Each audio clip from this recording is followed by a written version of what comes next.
pointed at me.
Fam, that was 3 runs out of 4. I missed the 3rd run because I'm a little bit dyslexic. 4th run I got such a good grip start and went to grab 4th, and I think I was like trying to grab reverse or something because it just wouldn't go in. Lost a heap of time, but tomorrow is all about chillaxing and hopefully I'll get some cool footage. Hope the in-car went good for you, and we'll see you soon. Alright, what's up guys? Saturday the 23rd. I've had all my runs now, so we're just going to have a look around and see what's around at Geelong waterfront. So that's the waterfront there, and this part here is the Westside JDM.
Down here at Geelong waterfront, and there's something for everyone. There's even the world's fastest couch. Not that it's running today, but that's pretty cool.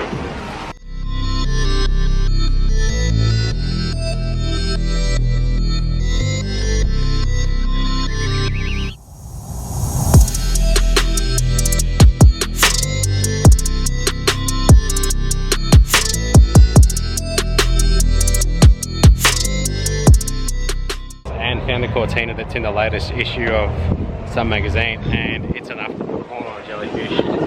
Turbo turbo barra in a TC Cortina Mint.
Started easy. Yeah.